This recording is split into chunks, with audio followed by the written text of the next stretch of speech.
There you go. Sorry, Mike. Go ahead.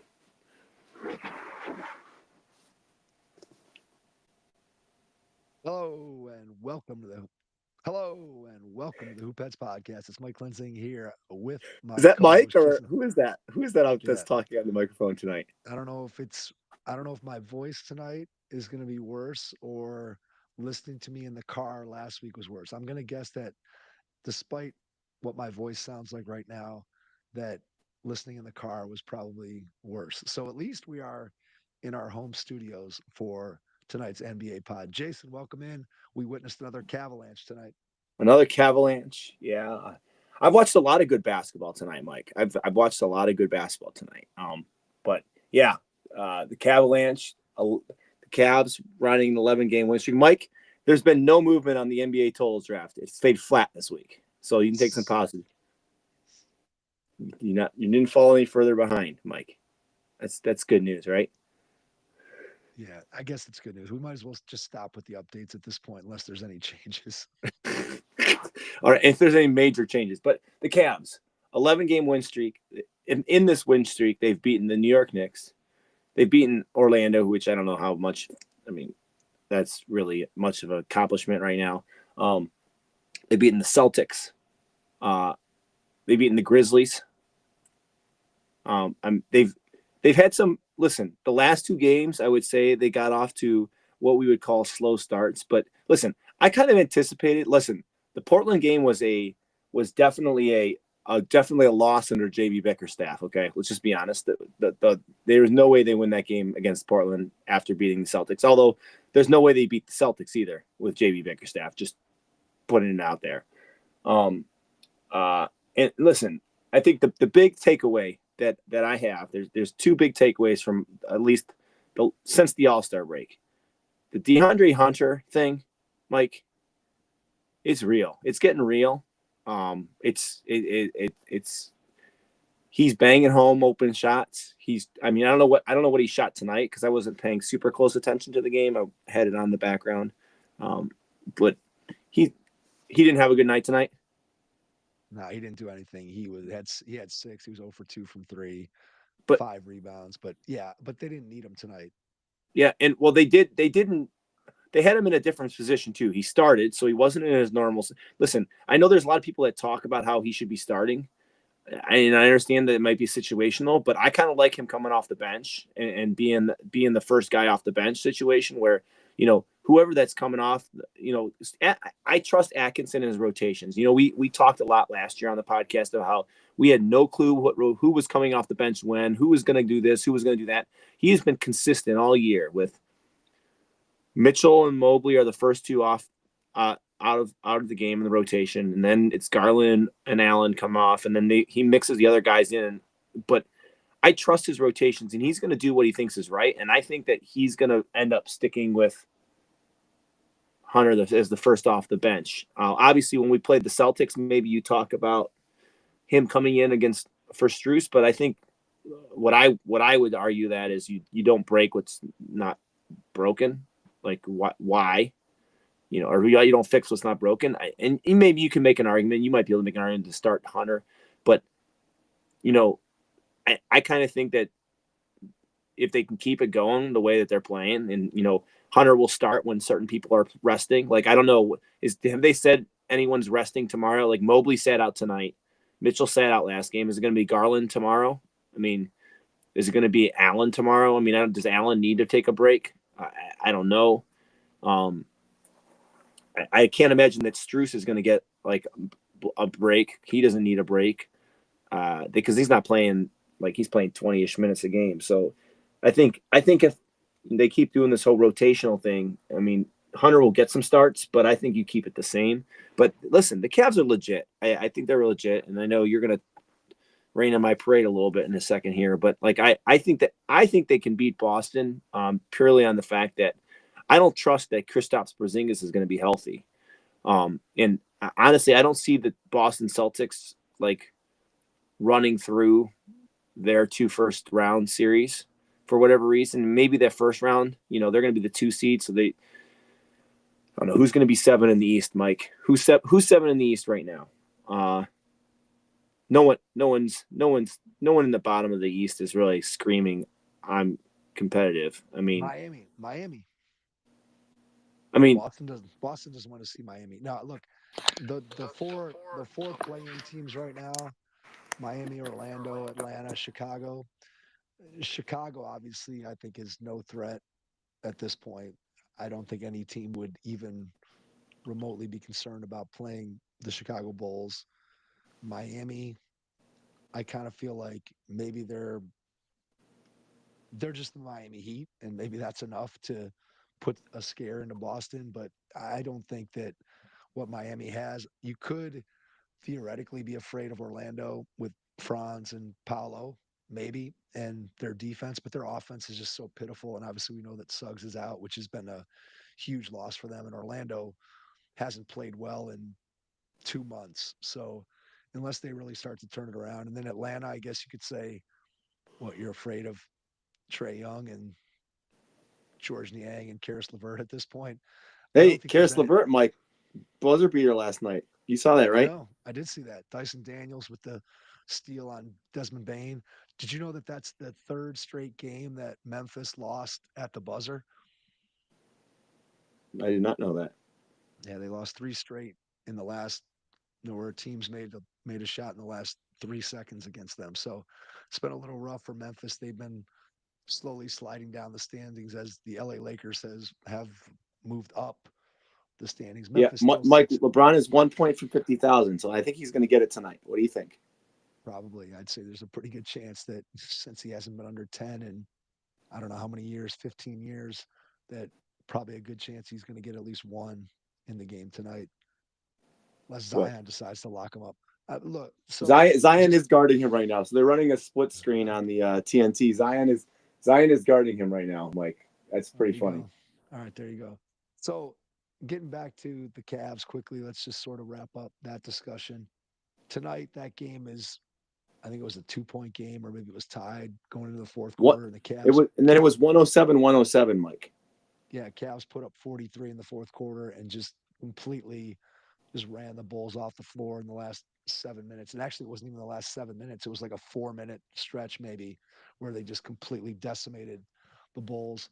And you and I, as we've been texting back and forth about this team and various games, I just keep texting to you that the Cavs just do not play bad lineups. There's no group of players that goes out on the floor that you're like, oh my God, we got to survive these 3 minutes when this lineup is on the court. There just isn't a lineup like that. Yeah, And yeah.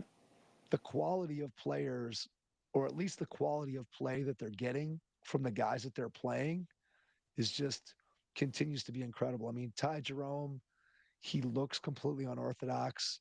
There are times where I look at the shots that he takes. I'm like, ooh, that's not a very good shot. But for whatever reason, he has had the touch this year, and he has been an incredibly important piece of what this team is. It reminds me a little bit of the Ricky Ricky Rubio Rubio. year. Yeah, it reminds me a little bit of that. Now, they're not in any way, shape, or form similar players. I mean, Rubio was obviously a much better passer and much less of a shooter.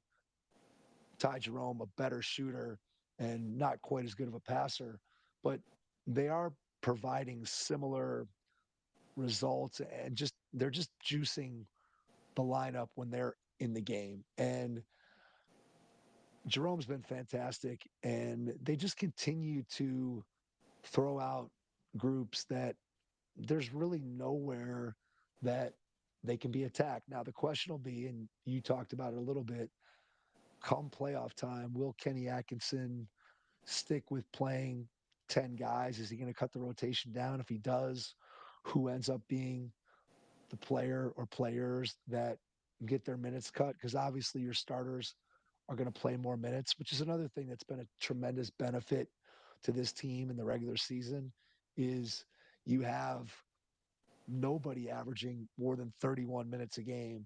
And it feels Isn't like Mitchell the only one that's over 30, Mike? he may not even be. Let me look at it I'm quick. pretty Hold sure. on. Well, I'm pretty sure he is. I'm pretty sure he's he's at 31 minutes or something like that. They were talking about it on the broadcast, the radio, when I was driving tonight. Mitchell 31.2, Garland 30.3, Mobley 30.0. So those three guys are at 30. But when you compare them to the best players on other teams, you want to compare them to the New York Knicks and how many minutes those guys are averaging. You're talking Well, those guys are every averaging start 40 minutes a game, right? right. And so when you think about the toll that that takes over the course of the regular season, I mean, the Knicks saw it last year in the playoffs where come that Eastern Conference semifinal against the Pacers, they basically had nobody left that wasn't injured.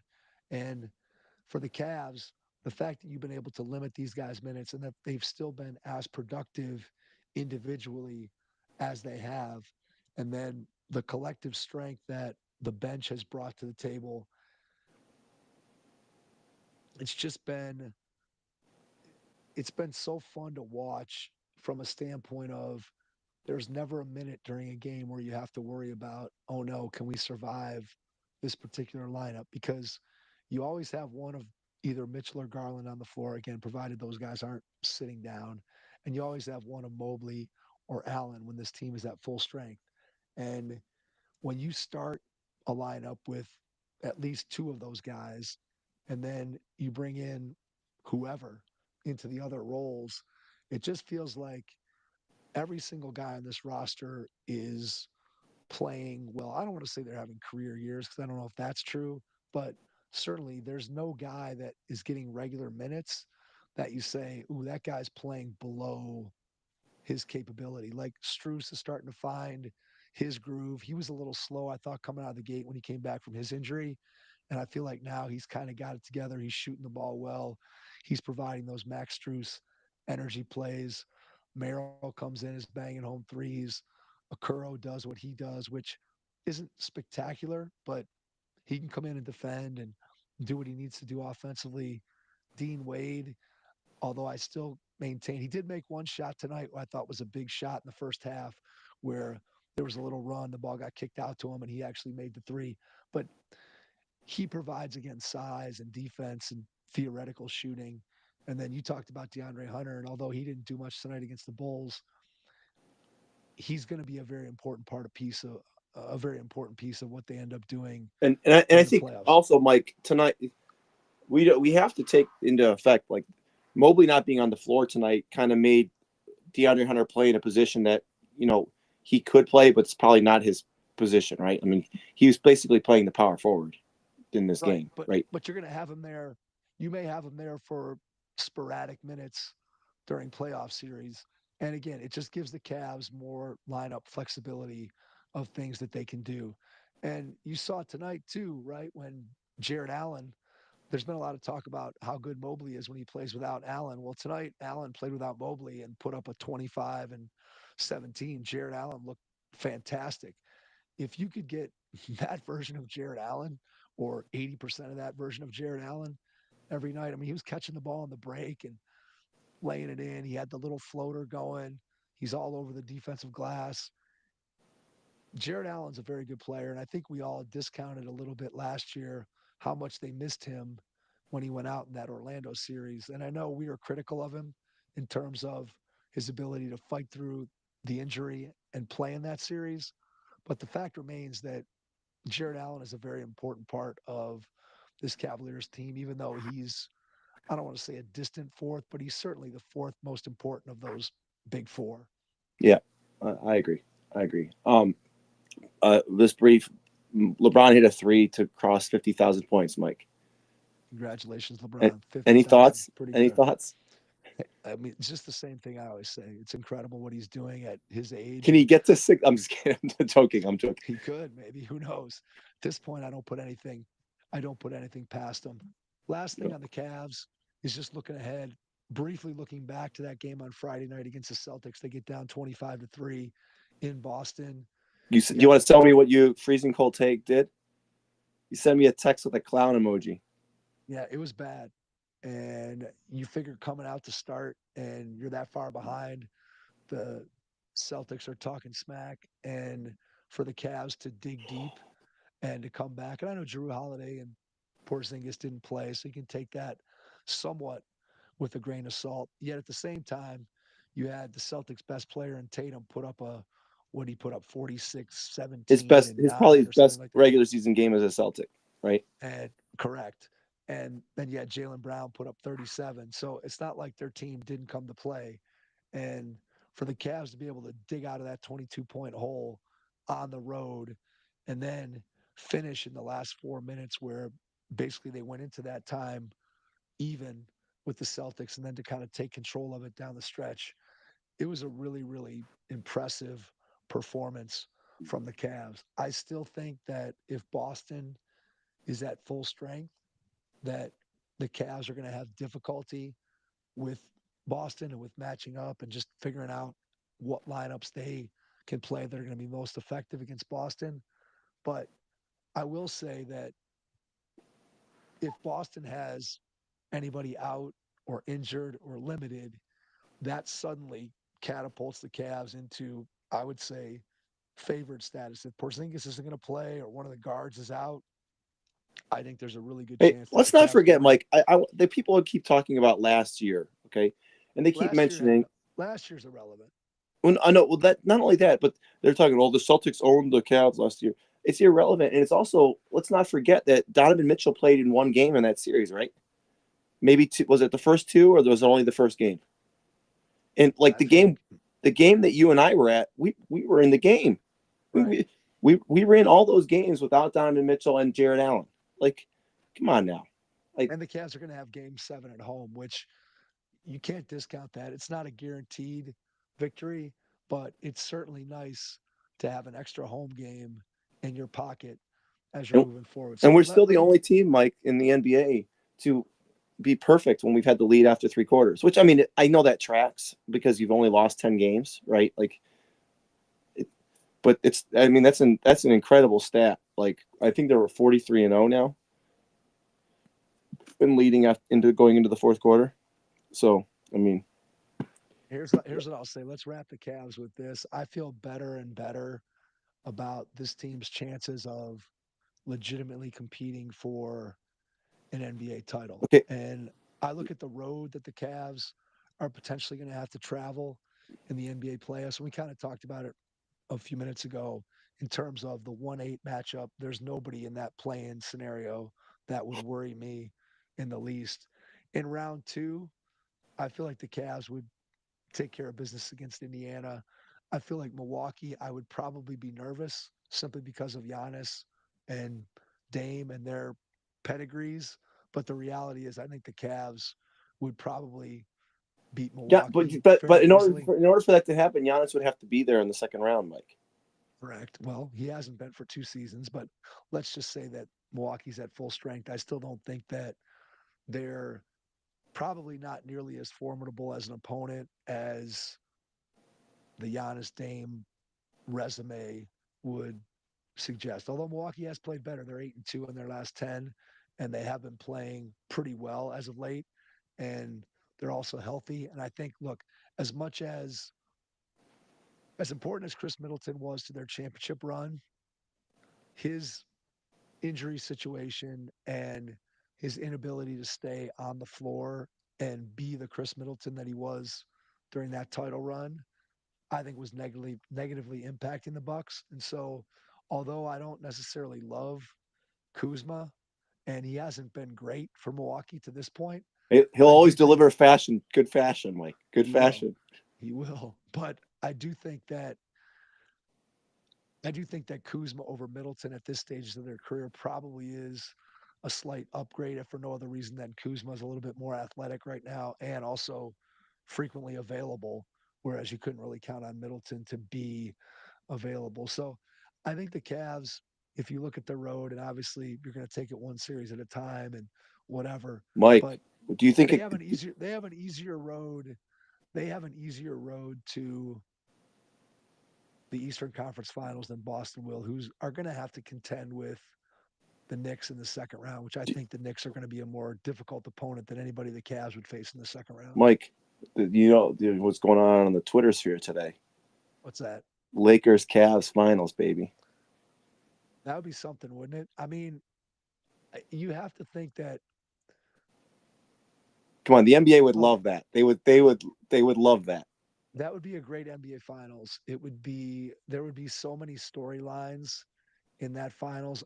You could just write and talk for weeks on end about the different angles of that particular finals. It's still, and we I could don't think talk that about Lakers the aren't Lakers. getting there, Mike. Lakers are not getting there. I just don't see it. Well, here's the thing though. I don't think they are either. And I've been a Lakers naysayer for a long I've, time, I've been a although stomp. I've been stomped. I've been a you've Lakers been, fanboy a little yeah, bit, but yeah, you've been on the Lakers side for a while now. Of course, we've only really had 3 weeks of Luka Doncic on the Lakers, so it's a little bit different at this point. But as we sit right now, the Lakers are in second place in the West. And if you look at all these teams in the Western Conference, and I don't want to go through team by team, but just theoretically, if you look at the matchups, if you are the Los Angeles Lakers with Luka and LeBron, you are not going to be afraid to play the Memphis Grizzlies. You are not going to be afraid to play the Houston Rockets. You are not going to be afraid to play the Timberwolves. You're not going you're to be not, Mike. afraid You're to not going to play be the afraid to play Denver. I'm sorry, you're not. The no, Denver they're not going to be afraid to play Denver, but Denver prior to that last Lakers game had won 13 in a row or whatever it was. I, didn't they lose two in a row now because they played them before the Luca trade and they beat them and then they beat them yesterday or 2 days ago. maybe Maybe you're I'm right. It could be. No, I feel like that was the first. I feel like that was their first one. Maybe no, maybe not. I don't know. Anyway, whatever. The point is that I don't think that if you're Memphis or Houston or the Timberwolves or Sacramento or Dallas or Phoenix or the Trailblazers the Clippers. who might sneak in, the Clippers. Well, the Clippers are a little different, right? Because I don't think the Clippers are necessarily going to be afraid of playing the Lakers. I don't think the Golden State Warriors would be afraid of playing the Lakers. I don't think the Nuggets would be afraid of playing the Lakers. And afraid is maybe the wrong word, but Intimidated. it intimidated. I do feel like the Lakers are going to go into any series that they're going to play in the Western Conference if LeBron and Luka are healthy and feel like they could win that series. And So, I Mike, don't think you would if have we go said back to our tiers from the beginning of the season, and we said, where could the Lakers do they think they can win the championship? The answer is yes. And right, I had them in but that tier, man. their team is completely different. Listen, I had It's them in that tier. Do I get a okay. That's point? fine. That's fine. I'll give you a point. That's fine. Look, even as good as Oklahoma City is, the Lakers are not going to feel like, oh man, No. we can't beat Oklahoma City. Luka just beat them last year, and there's clearly LeBron is not going to be afraid of playing against Lou Dort and Caruso. So I think the advantage that the Lakers have is mentally they can go into any series and feel like we have right. I mean, they could potentially have the two best players in any series and convince themselves that that's true. Now, it may not be true if they go against Denver. It may not be true against if they go against Oklahoma City, but in the mind of LeBron and in the mind of Luca, they certainly would have every right to believe that they're the two best players in the series, no matter who they're playing against. And in a lot of ways, that mindset, that ability to think that way, gives you at least a small advantage when you start talking about matching up against a team that maybe on paper people think is better than you, if that makes sense. Yep. So I don't know. It'll be interesting. It'll be interesting to see. Mike, I have to tell you something. I just saw something flash on the screen that I cannot believe is true. Okay. James Harden to Zubac. Harden has the most assists to a player in the NBA on passes to Zubac in the season this year. 133 or something like that. Does that blow your mind a little bit? A little, but not really if you really think about it, right? Because basically, what has the Clippers offense been for the majority of the season? Now, Kawhi is back, and I know he had 30 some in the game the other night, He just posterized someone, but you know, yeah. but the Clippers offense involves James Harden dribbling the ball, having the ball, creating everything. And so when one guy has the ball all the time and the other guy is his main pick and roll partner, it makes sense that James Harden is going to probably pass the ball many times to the guy who's his main pick and roll partner, and that guy's going to finish. And so it's just a matter of, I would say, volume more so than it is those two guys being any more devastating than any other pick and roll combination. Look, we've levied our share of criticism at James Harden, but We haven't regular season. criticized him that much this season, Mike. No, we haven't. Well, I feel like the Clippers have kind of been, I don't even want to say under the radar, but just they're boring enough at this point that I don't think they're a real threat to do anything. And as a result, we haven't felt the need to criticize Harden for what his major failings are in the postseason. As a regular season player, statistically, he's been one of the best players in the last 10 to 12 years as a regular season ball handler, offense, heliocentric guy, however you want to put it. And that has continued. Now, he's not nearly as efficient as he was in his peak in Houston. He doesn't draw as many fouls. He doesn't get to the rim the way he used to, but he's still one of the best passers in the NBA. He's still a guy that you can run offense through. And it doesn't surprise me that he's been able to find Zubac, who's his main pick and roll partner, and score as often as that duo has been able to do that. Now, again, all this, the Clippers at one point, I think they were in fourth, and they're currently in eighth, and they're only one game out of being in 10th. So I don't know that the Clippers are really relevant when it comes to the postseason. And even if they were, as I've said many times, if James Harden is the answer to your playoff question, then you're asking the wrong questions. Yeah, I agree. I agree. All right, Mike. So I guess the other big news that's happened in the last 24 hours, the Kyrie Irving injury and what it means for the Dallas Mavericks. I'm really bummed. I know you and I we had our moments with Kyrie in 2020 where we were calling him a clown and stuff, but like he's kind of rehabilitated his image and not being such a clown, and he's been playing great basketball, and through all the Luka stuff, he's continued to like be positive and be a positive member of the team, and it seems like he's just going to the basket and tears his ACL, done for the season. I mean, best case scenario, he's probably back in December. Like that's probably best case scenario, right? 9 months.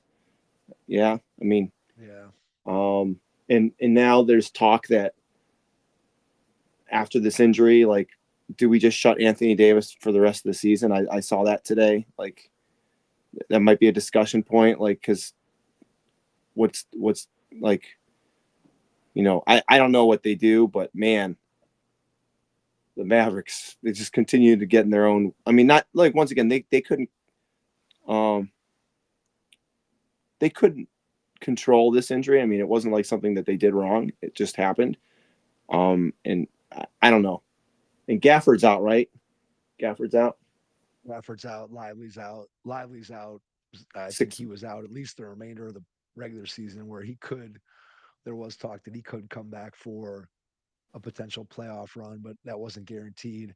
I don't know how long. I don't think Gafford's out for the season, but he's definitely out for still a significant amount of time. Yeah.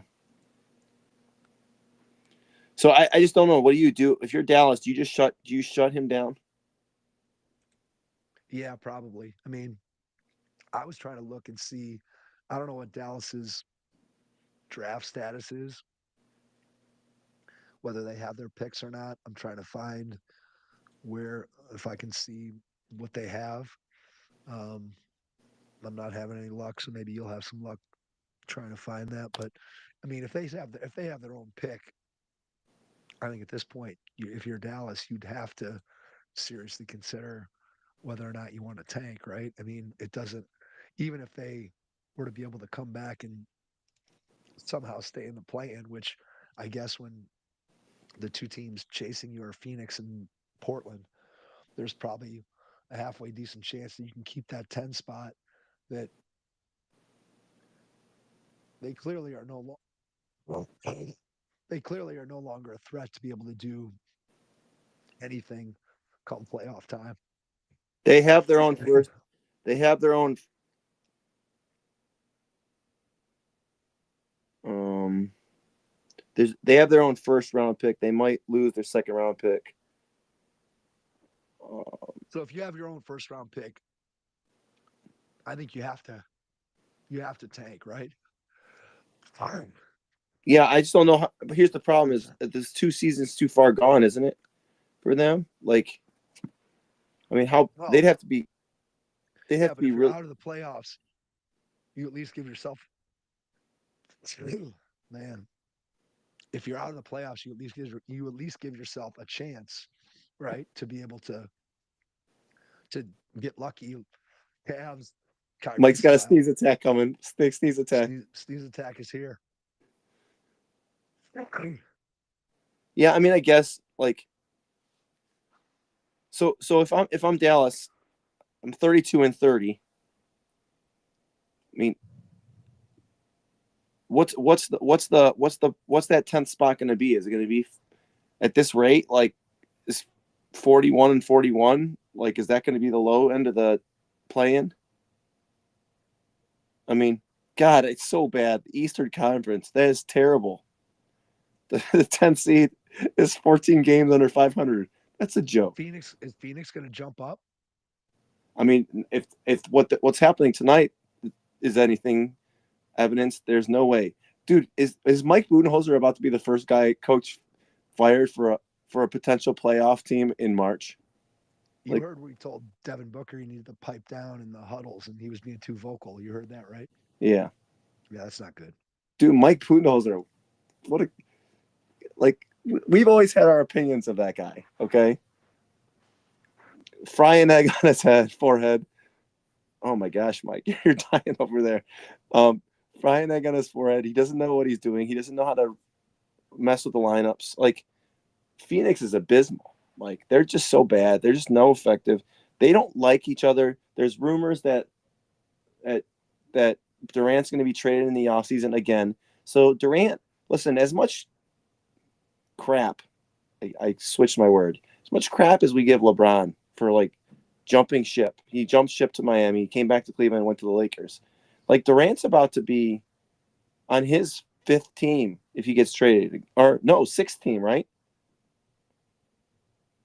Well, let's see. Oklahoma City, Oklahoma City. Golden State, Brooklyn. No, fifth team. Yeah, fifth. Brooklyn and Phoenix. He's going to be on his fifth team. Like, why wouldn't he? Why wouldn't he want to go back to Golden State if they had the opportunity? Like, why wouldn't? Do you think it's because he thinks it would tarnish his legacy any more than he's already done? Do you think that's why? I don't know. At this point, I don't really understand what Durant's decision-making process is or has been.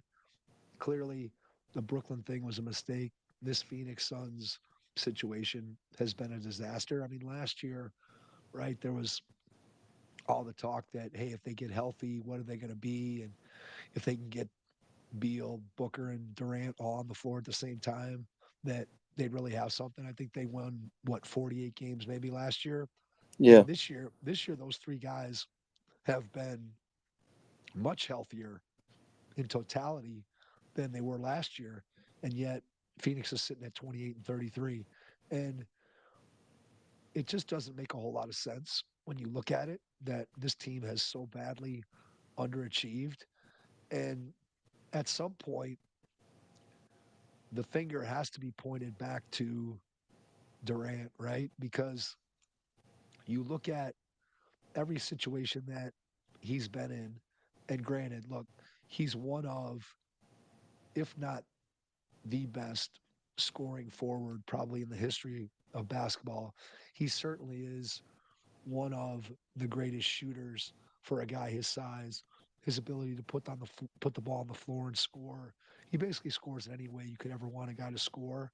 But I think when people look back at his career, one of the questions they're going to have is, did this guy lead a team? Did this guy make a team better? And look, we saw what he did in his 2 years in Golden State against the Cavs in the finals, and he was phenomenal.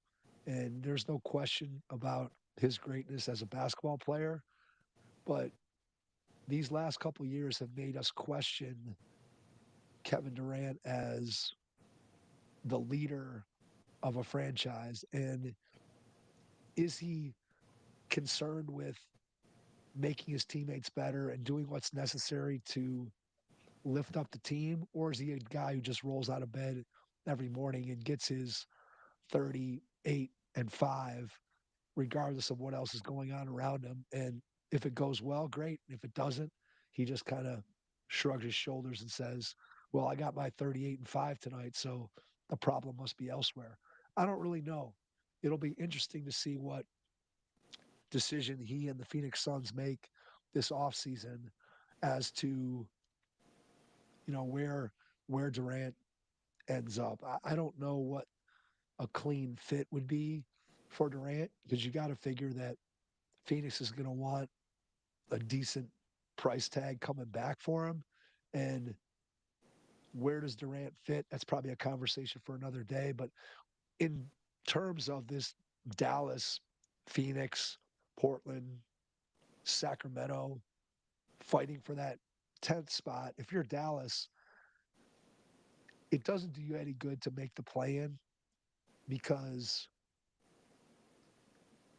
you're not going to do anything, obviously, without Kyrie, which is a devastating blow. And I think you summed it up pretty well in terms of how good Kyrie has been this season, and really since he's got to Dallas, he's been phenomenal. And without him, and with AD continuing to be out, and with the other injuries that they have, it just doesn't make any sense for Dallas to try to compete and get into the play-in, because they're not they have no chance of winning a playoff series with the team that they have currently constructed. Could they win a one-off play-in game? Maybe. Could they even win two? Maybe. But they're certainly not winning a playoff series. And so at least if you go and you drop out of the playoffs, you give yourself a chance, the way the Cavs had the whatever 2.6% chance to use that Clippers pick and win the Kyrie lottery, which they did. And maybe you move up. Maybe you just stay at number 11 or 12 or 13, but at least you're still getting a player in the lottery, as opposed to getting a spot a couple picks behind that if you make the play in, where there's nowhere to go. I mean, it's just Kyrie's injury is the last step in just what has been an unbelievably devastating month for the Dallas Mavericks franchise and for Dallas Mavericks fans, for sure, right? I mean, it starts with the Luka trade, and that continues to be completely indefensible. It's absolutely just unbelievable that it still makes no sense.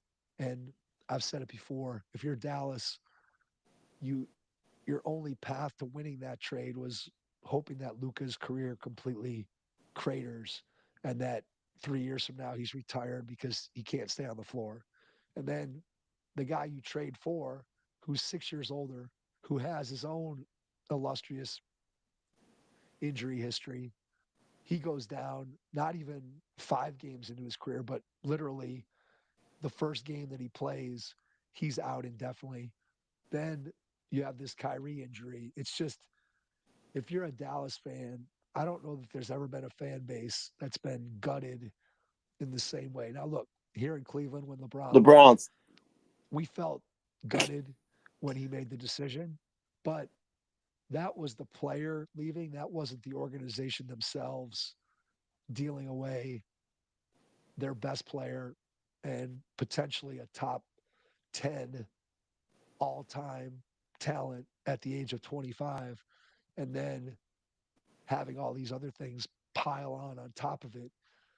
Dallas is just, if you're a Dallas Mavericks fan sitting here on whatever it is, March 4th, you just have to be completely questioning your fandom of the team at this point, right?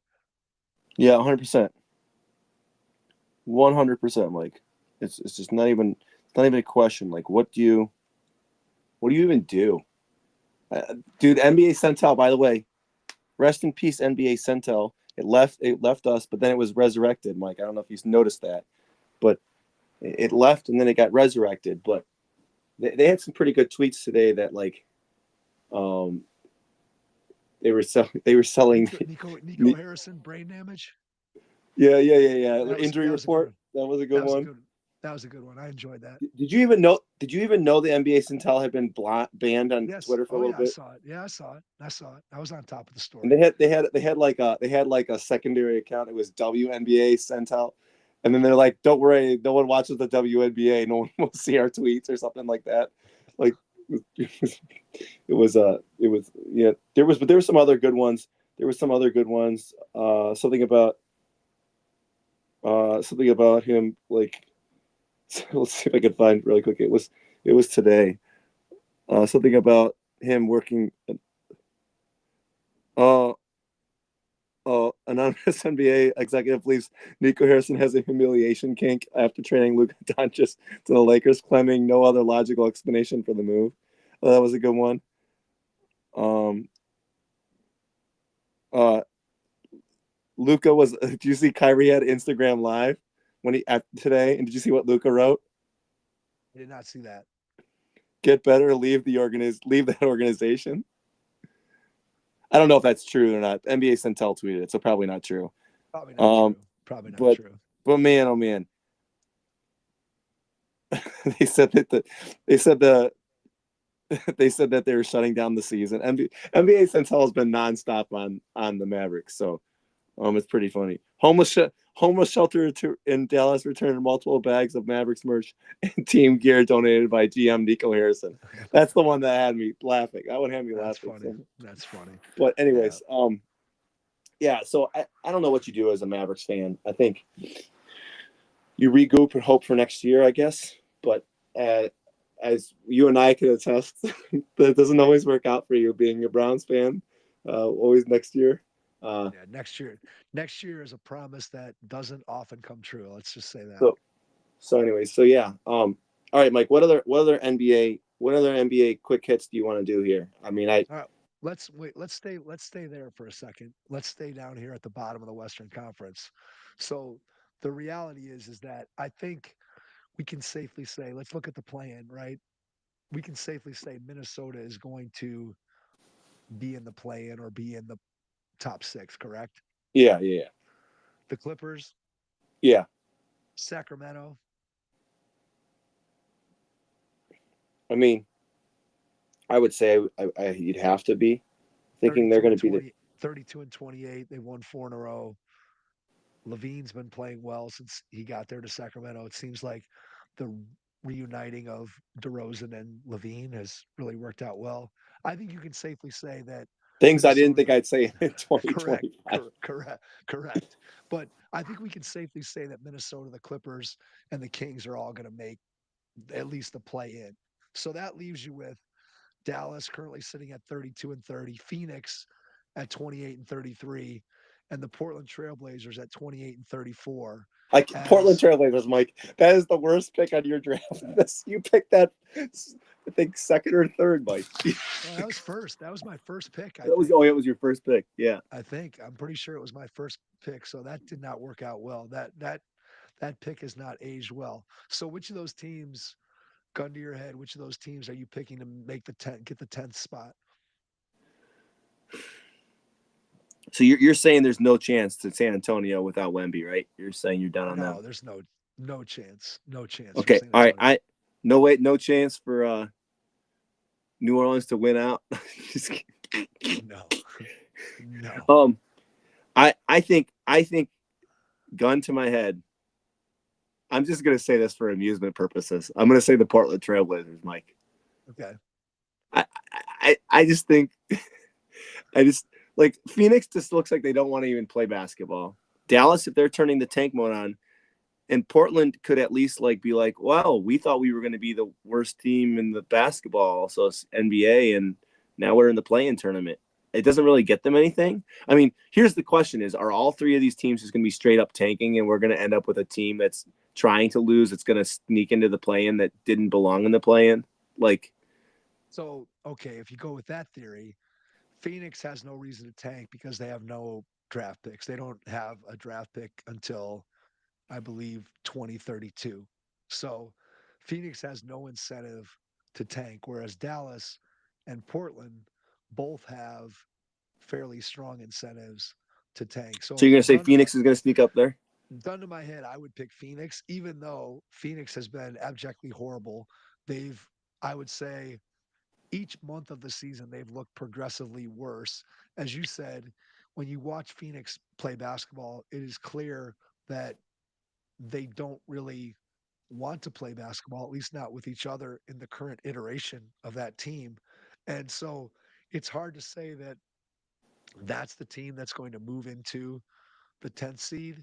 But Dallas has just been decimated, and I can't imagine that they're going to be trying to win games. I would think that they probably just shut Lively down for the rest of the year. As you mentioned earlier, I'd say there's a good chance that unless AD is coming back with a month to go in the season, that he just is done for the remainder of the year. And so that would lead you to believe that they're going to start to drop precipitously. And then Portland has been playing really well and seems to have found a formula that has worked for them. I was really impressed with Denny Avdia the other night against the Cavs. I thought he looked really, really good. Scoot obviously has played much better this season than he did last season. Certainly has not lived up to the billing that he had as the number two guy behind Wemby. But last year, he looked like he was going to be a complete bust in terms of maybe a guy who didn't even have a career in the league. And now it looks like he's at least moving in the right direction. And he's going to be a guy who can be, at worst, a solid rotation player on an NBA team, which nobody saw that coming last year. And so Portland has a lot of pieces, which again leads you to believe that if they could somehow tank their way into a higher lottery odds where they could potentially get a guy that could be the star that maybe they thought they were getting in Scoot, but get another crack at that particular pick, then now you surround him, whoever that guy might be, whether it's Cooper Flag or one of the other guys in the draft. And because you sort of established this winning foundation, that plan to me seems pretty good. So it seems like Portland should be incentivized to not make the play in. So I guess by default, that's why I come back to Phoenix. And yet, I don't think your Portland pick is crazy. And if you just look at where these three teams sit right now today, that if all three teams are trying as hard as they can to win, I feel like Portland is probably the best team. And that's pretty sad. Yep. Anything in the Eastern Conference, Mike? I really feel like there's not a whole lot interesting to talk about there. Maybe just briefly the New York Knicks and the fact that they, I don't know about you, but I was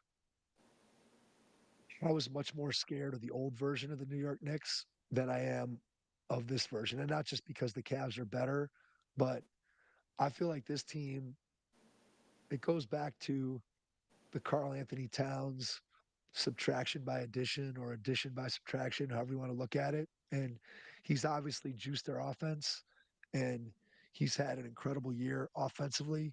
But I just feel like when he's on the floor defensively as your big, they're not nearly as formidable as they were in the past.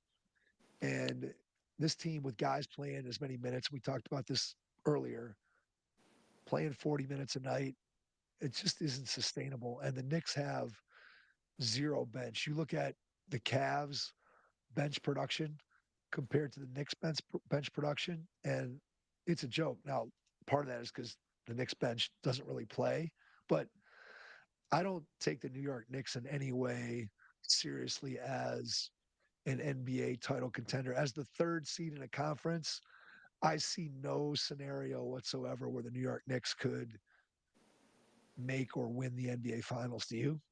No, no, zero chance. They can't. They would have to beat both Boston and Cleveland, and that's not happening, Mike. I agree. Is there any scenario where you could see? I don't think there's anybody else besides Milwaukee that you could even remotely entertain the possibility that they could win the Eastern Conference. Is there any possibility that the Milwaukee Bucks, Giannis just throws the Bucks on his back? And is there any way that Milwaukee could beat the Cavs and Boston and make it to the NBA No, Finals? no. I don't think so either. So we're basically saying it's either the Cavs or Celtics in the East, right? Cavs or Celtics in the East. Okay. Um, All right. So let's do the same exercise in the West. I know we've talked about this I, before. I I think the West is I think it's three teams, Mike. I think Nuggets. I don't think it's going to happen. But you have when you have the best player in the NBA, you give them the slight chance. Okay, I think it's the Nuggets. I think it's the Thunder, and I think it's the Lakers. That's it. And once again, I'm not saying I like the Lakers. It's they're still figuring things out, and it's still early in this experiment. But Those I two guys think together, those two guys together are scary. Anybody who plays Luka and LeBron and they're both healthy, no team is going to go into that series and feel comfortable like, we got this. It's going to be an easy series. yeah, Denver, the thing that I like about Denver is that after his slow start, Jamal Murray has been much better over the last 2 months of the season, where he's averaging over 20 a game and like 6.5 or 7 assists. And if you get that version of Jamal Murray, it makes the Denver Nuggets that much more dangerous. I do think that Denver suffers from a little bit of the same malady that the New York Knicks suffer from, in that their starters have to play a lot of minutes. Now, Michael Malone is not running his starters into the ground in the regular season nearly as much as Tibbs is.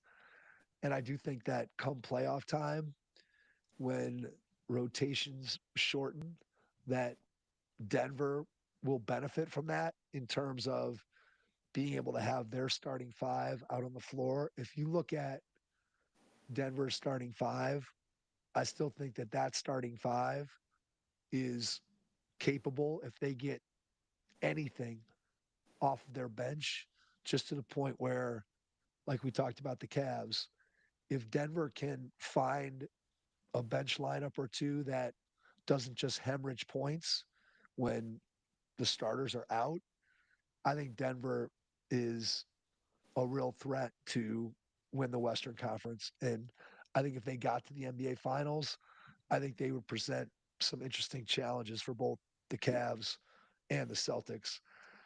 Oklahoma City, I'm gonna I want to ask you a question about Oklahoma City, because when I hear people on national podcasts talk about the Cavaliers, everybody talks about the Cavs and says the Cavs are for real. The Cavs are an NBA title contender. The Cavs can win it. But then in the next breath, almost every single person writes or says they don't think the Cavs can beat the Boston Celtics. And yet you hear everyone on the other hand saying that the Oklahoma City Thunder is an overwhelming favorite to win the Western Conference, that everybody expects that Oklahoma City is going to win. And I guess the difference between the Cavs and the Thunder is that the tier that Shea Gilgeous-Alexander is on is one tier above Donovan Mitchell. Because other than that, I feel like the Thunder and the Cavs are pretty similarly built teams. and And I would also argue that the Cavs are theoretically going to have an easier path, theoretically, other than Boston. I mean, once again, we'll have to see how it shakes out. But all the Western Conference teams do have flaws. Okay, I get it. I understand that. But I just I don't know. I don't know what the reason is, Mike. And the reason can't be because of last year, because Oklahoma City didn't like right, they got to the same round last year, right? They got this. they got to the second round. Here's my question. So the question is, do do you in any way, shape, or form feel like Oklahoma City is an overwhelming favorite? No. No, I don't either. And I feel like, as good as Shea is, I just don't know that their secondary guys are good enough to win a couple games in a series at least offensively, if teams can take Shea away. Now, look, Shea's on a level at this point where most people seem to believe that you may be able to, I don't even know if you are able to slow him down, but he's definitely at a level in most people's eyes where he's going to be a guy that no matter what, he's going to get his 30 a game. And he's leading the league in scoring, and he leads the league in 50-point games, 40-point games, 30-point games, and 20-point games. So there's no question he can score. So maybe we just are at the point where you pencil in Shea in a playoff series for 30 a game, and then you see if Chet and Jalen Williams can patch together some secondary scoring, and whether Dort and Caruso and Aaron Wiggins and Cason Wallace, can all those guys keep hitting threes at the same rate? I'm just not sure that, because they haven't done it before, I'm not so sure that I trust Oklahoma City. I mean, I don't trust them, Mike. This. There's no doubt in my mind. I I have way more confidence that the Cavs are in NBA Finals than the Oklahoma City Thunder. I feel way more better. I feel way better, and I'm not just saying that because I'm a Cavs fan. I just think there's too many. In my opinion, there's too many unknowns for Oklahoma City, and I don't know why I feel that way. But I just feel like, is Chet Holmgren going to be healthy? Is Jalen Williams and Caruso, are they going to be able to play the roles to help Shea enough? I don't know.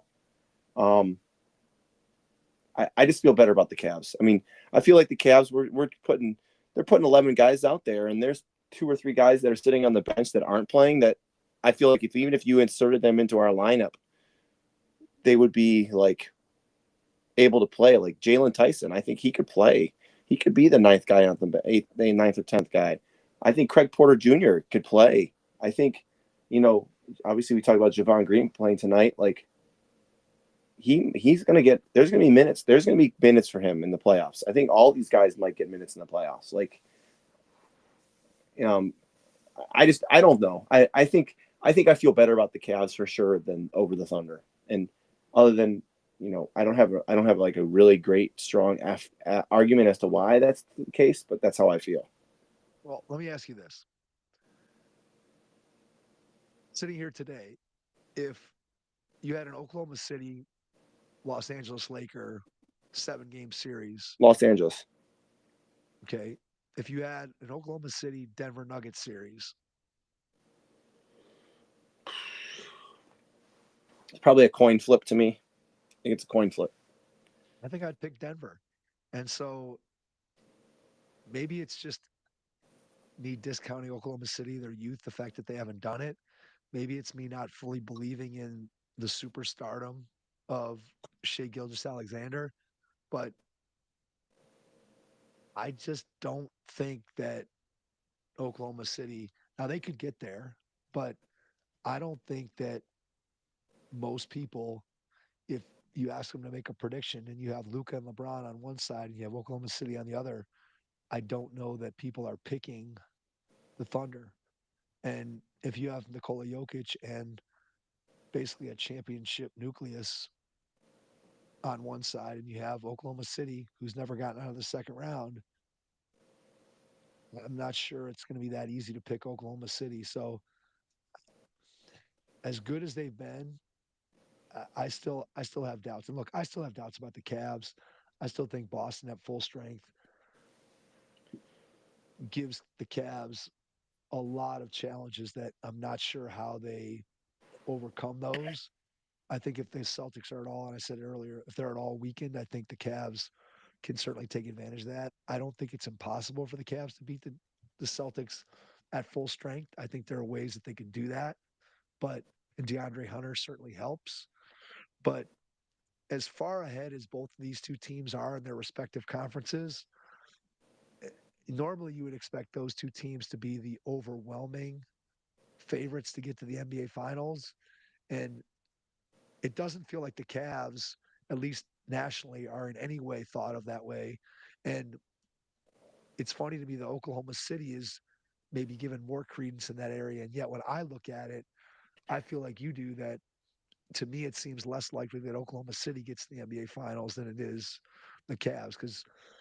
And I'm probably jinxing it right now, but it feels like the Cavs would have to really slip up and play unexpectedly poorly to not win their first two series, or Giannis would have to average like a 46, 18, and 8 against the Cavs to just carry Milwaukee past them. But it feels like the Cavs should get to the Eastern Conference Finals, and Oklahoma City, it feels like they're going to have. I just don't think that's a walkover, and it's surprising considering that Oklahoma City's 11 games up in the West and the Cavs are 8 games up in the East. You would think those two teams would be overwhelming favorites to get to the finals, and it just doesn't feel that way. Yep, I agree, Mike. Anything else tonight? Nope. Oh, well, last thing, the Joel Embiid Oh, situation. I don't even. What do we clown show? It's ridiculous. My favorite part, by the way, was when Paul George in his podcast said he's taking time off to focus on a championship. You're not even in the playoffs. If you're Philly, what are you even doing? Like, why? I don't even understand why they went into the season thinking that Embiid was going to be able to play. It would be so interesting to be a fly on the wall, listen to the conversations between Embiid, the team doctors, his own individual doctors, the Sixers front office, his teammates. It's incredulous to me that he is now being shut down when it's been clear for the entire season that he wasn't right. And you're talking about I believe the 28-29 season, you're going to owe Joel Embiid $67 million. So good luck to Philly with that contract. And I have no idea what the Philadelphia 76ers are going to do to try to extricate themselves from that situation. So good luck to all you Philly fans out there. At this point, we will, I think, leave it there. So thanks to everyone for listening, and we will catch you on our next episode. Thanks. All right, brother. Mike, go look at the thing I just sent you on Twitter. Okay. Real quick, and then I'll let you go so you can get editing.